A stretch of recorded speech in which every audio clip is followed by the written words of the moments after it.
لقد كفر الذين قالوا وما من إله إلا إله واحد وإن لم ينتهوا عما يقولون ليمسن الذين كفروا منهم عذاب أليم أفلا يتوبون إلى الله ويستغفرونه واللہ غفور رحیم۔ اللہ تبارک و تعالی ارشاد فرماتا ہے، بے شک کافر ہیں وہ جو کہتے ہیں اللہ تین خداؤں میں کا تیسرا ہے، اور خدا تو نہیں مگر ایک،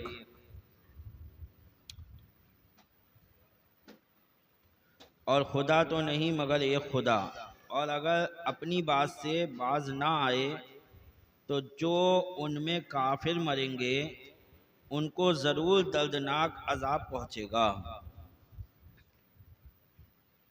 تو کیوں نہیں رجوع کرتے اللہ کی طرف اور اس سے بخشش مانگتے، اور اللہ بخشنے والا مہربان ہے۔ پچھلی آیت میں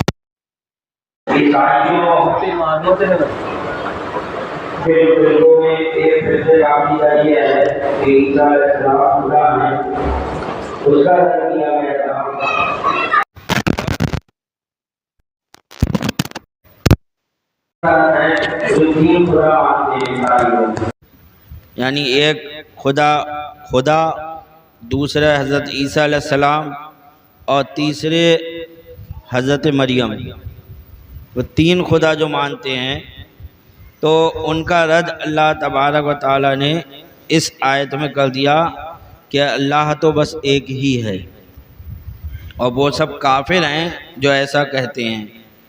مل مسیح ابن مریم الا رسول قد خلت من قبلہ الرسل وامہ صدیقہ کانا یأکلان الطعام انظر کیف نبین لهم الآیات ثم انظر انا یؤفکون قل اتعبدون من دون اللہ ما لا یملک لکم ضرا ولا نفعا واللہ هو السمیع العلیم۔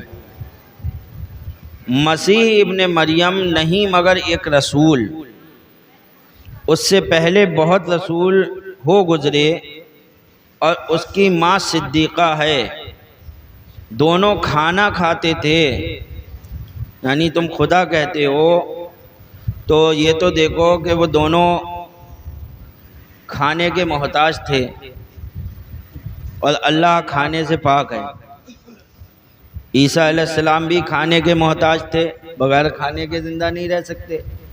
حضرت مریم بھی کھانا کھاتی تھی، تو کہا تم انہیں خدا کہتے ہو، وہ تو خود کھانا کھاتے تھے، اور خدا کھانے سے پاک ہے۔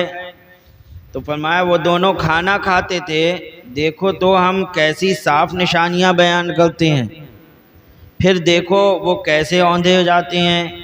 تم فرماؤ کیا اللہ کے سوا ایسوں کو پوجتے ہو جو تمہارے نہ نقصان کا مالک نہ نفع کا، اور اللہ ہی سنتا جانتا ہے۔ تو یہ بات حقیقت ہے، یہاں جو اللہ تعالیٰ نے یہ فرمایا کہ وہ نہ تمہارے نقصان کا مالک نہ نفع کا، تو یہ بات حقیقت ہے، چاہے شفا دینے والا ہو یا تکلیف دینے والا ہو یا نفع دینے والا ہو، حقیقت میں اللہ ہی ہے، سمجھے؟ حقیقی نفع اور نقصان دینے والا خدا ہے، اور جو بندے ایک دوسرے کو نقصان پہنچاتے ہیں یہ مجازی ہے، سمجھے؟ یہ مجازی ہیں، حقیقت نہیں ہے۔ اگر اللہ نہ چاہے تو کسی کی مجال نہیں ہے کہ کوئی کسی کو کوئی ذرا سا بھی نقصان پہنچا دے۔ تو یہ سب نقصان نفع جو ایک دوسرے کو پہنچاتے ہیں، یہ اللہ کی دی ہوئی طاقت سے پہنچاتے ہیں۔ بھئی اللہ نے ہمیں ہاتھ دی، طاقت دی، ہمیں قوت والا بنایا، ایک کو کمزور بنایا، ہم نے اسے پیٹ دیا۔ تو کیسے پیٹا؟ اگر اللہ ہمیں طاقت نہیں دیتا، ہمیں قوت نہیں دیتا، تو ہم اس کو کیسے مار لیتے؟ تو یہ مجازن ہے جو ہم نے تکلیف دی ہے، حقیقت میں تکلیف دینے والا اللہ ہے، کیونکہ وہ طاقت اور قوت کس نے دی ہے؟ اللہ نے دی ہے. اگر اللہ طاقت و قوت نہیں دیتا ہم مزال تھی ہم کسی کو مار لیتے. اگر ہم نے کسی کو جو ہے ہزاروں روپیہ دے دیا, دیکھا یہ غریب آدمی ہے, لے ہم نے دے دیا, لے جاؤ یہ 50 لاکھ روپے, جاؤ گھر بنوا لیا.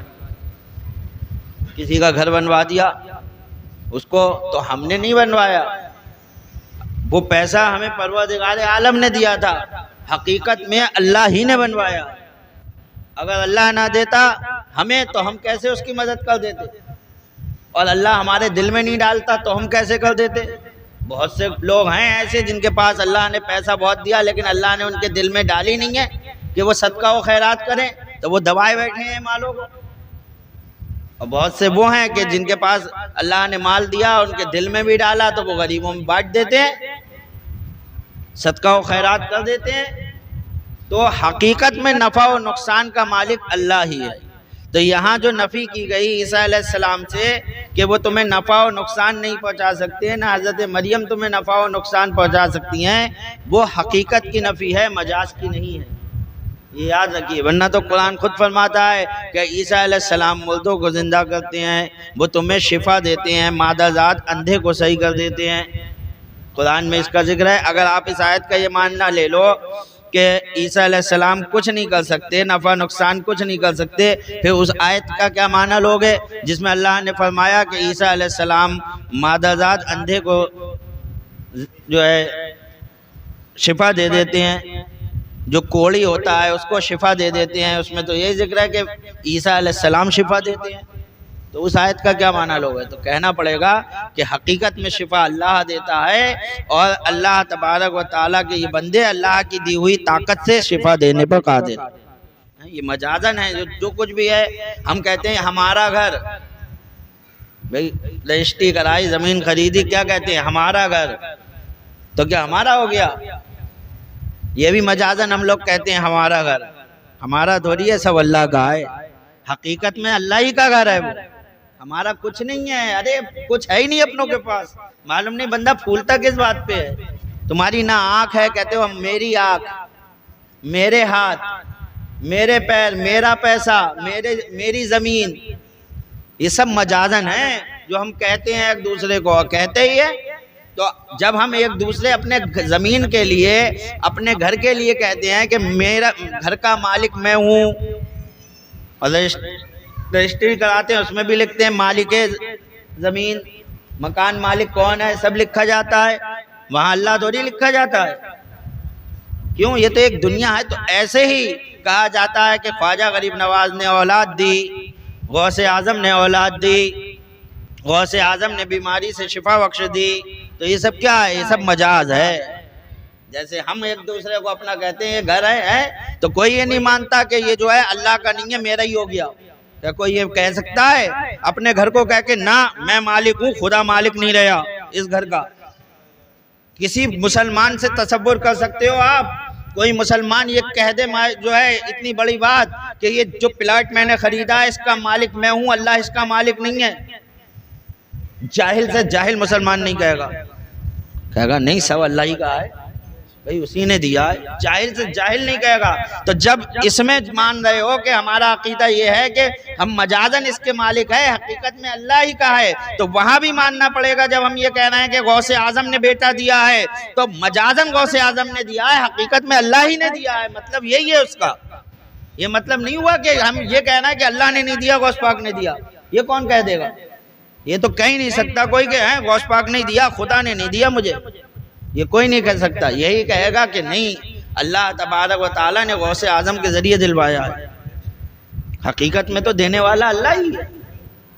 اتنی سی بات ہے بس, جو دیوبندیوں کے دماغ میں نہیں آتی اور سنیوں کو جو ہے گھماتے پھراتے ہیں. تو اللہ تعالیٰ فرماتا ہے سوا ایسے کو اللہ کے سوا ایسے کو پوجتے ہو جو تمہارے نہ نقصان کا مالک نہ نفع کا, اور اللہ ہی سنتا جانتا ہے.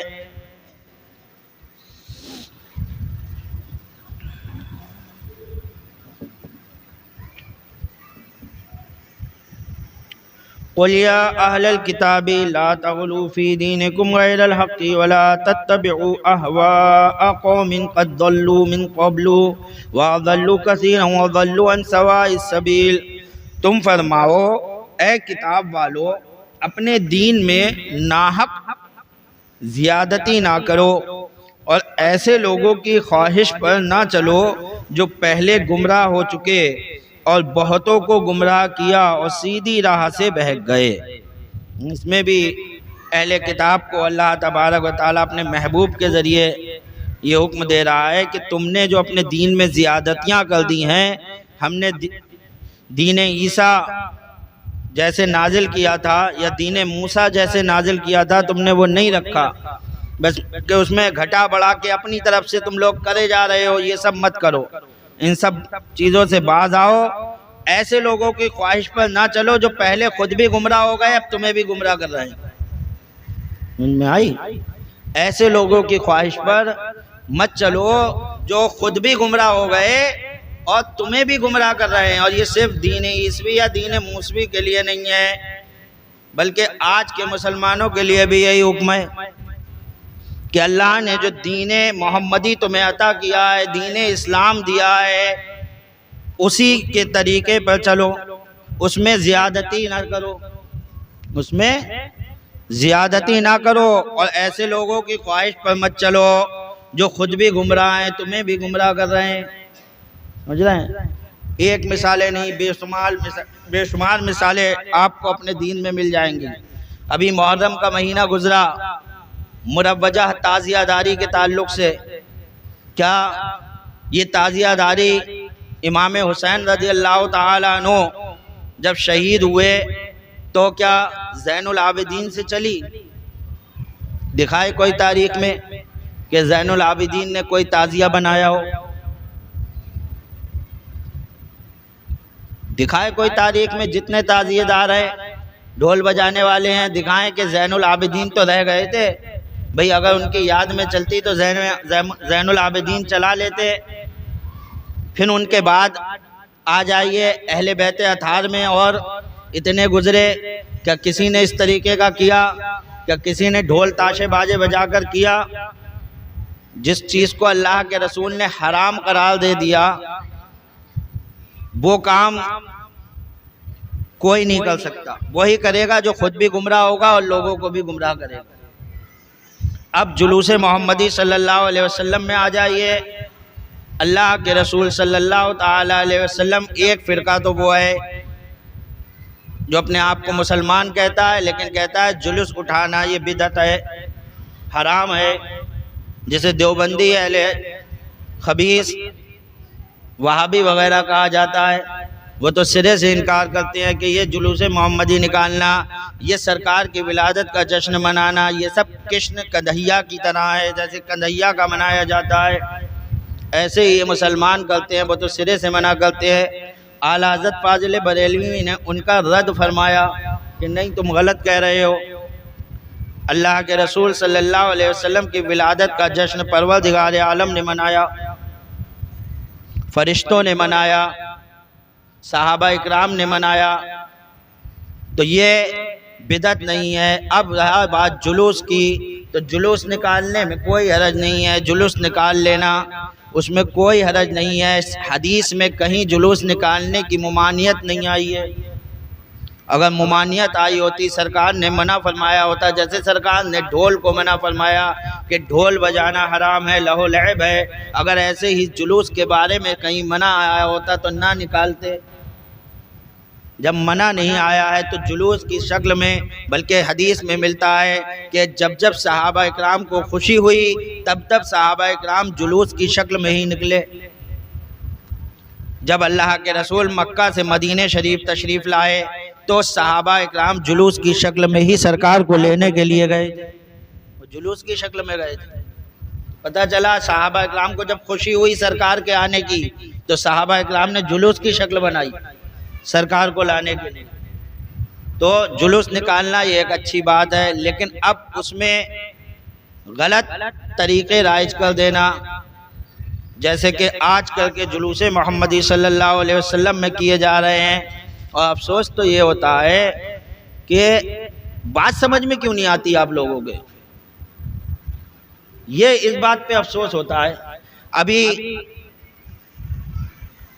خان بادہ رضویہ سے مولانا توصیف صاحب کا بیان، جو نبیر اعلیٰ حضرت ہیں، ان کا ایک بیان آیا. انہوں نے کہا کہ یہ جو چادر لے کر آ رہے ہو آپ لوگ مزار پہ، اس میں آپ لوگ ڈی جے لے کر آ رہے ہو، اس میں بھی وہی حرکتیں کر رہے ہو جو جلوس میں کر رہے تھے. اس سے جو ہے یہ طریقہ صحیح نہیں ہے، چاہے آپ جلوس میں لاؤ یا چادروں میں لاؤ. انہوں نے یہاں تک کہا کہ جو ہے ہم روکیں گے، ان کو گلی میں داخل نہیں ہونے دیں گے. جو لوگ ڈی جے لے کر کے آئیں گے چادروں کے ساتھ، ان کو مزار پہ داخل اندر نہیں جانے دیا جائے گا، گلی میں باہر ہی روک دیا جائے گا. یہ چیز غلط ہے. تو اتنی سی بات آپ لوگوں کے سمجھ میں کیوں نہیں آ رہی ہے؟ آپ خود سمجھدار ہو، گانوں میں اور نعتوں میں فرق کیا رہ گیا؟ آپ اتنا تو سمجھ سکتے ہو، ایک گانے میں بھی اشعار ہوتے ہیں، نعت میں سرکار کی حمد و ثنا، سرکار کی ثنا ہوتی ہے، اس میں میوزک ہوتا ہے گانے میں، یہ میوزک سے پاک ہوتی ہے. نعت رسول صلی اللہ علیہ وسلم، نعت رسول صلی اللہ علیہ وسلم میوزک سے پاک ہے، اور میوزک کو ہی حرام قرار دیا گیا.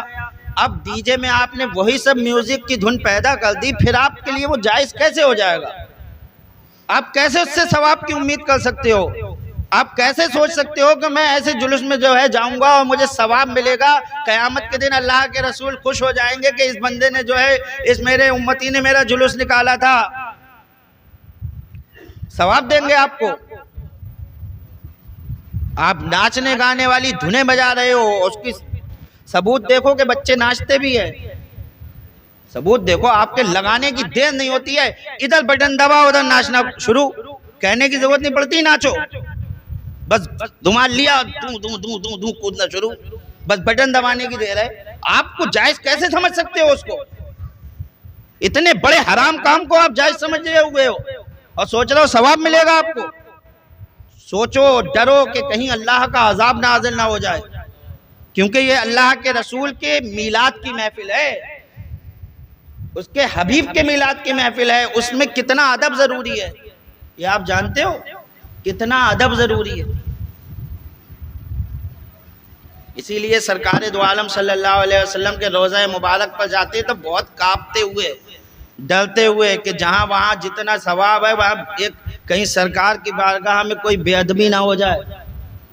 کہتے ہیں ہر کام میں اللہ کی حکمت ہے.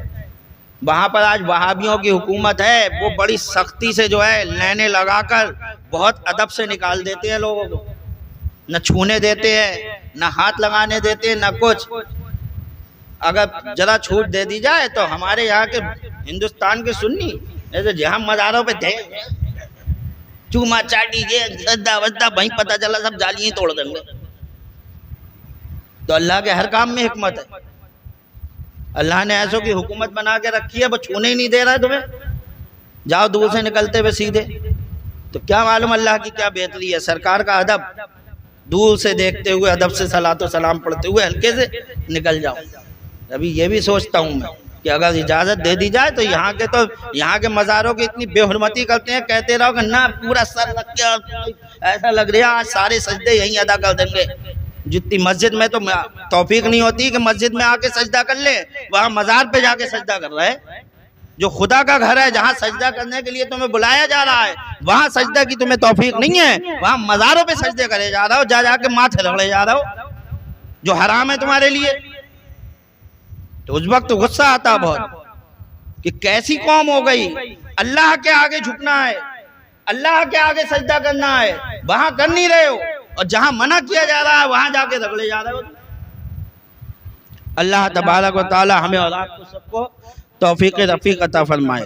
تو فرماتا ہے تم فرماؤ اے کتاب والو اپنے دین میں ناحق زیادتی نہ کرو، اور ایسے لوگوں کی خواہش پر نہ چلو جو پہلے گمراہ ہو چکے اور بہتوں کو گمراہ کیا. تو خود بھی گمراہ ہوئے ہیں، اب تمہیں بھی گمراہ کر رہے ہیں، اور سیدھی راہ سے بہک گئے.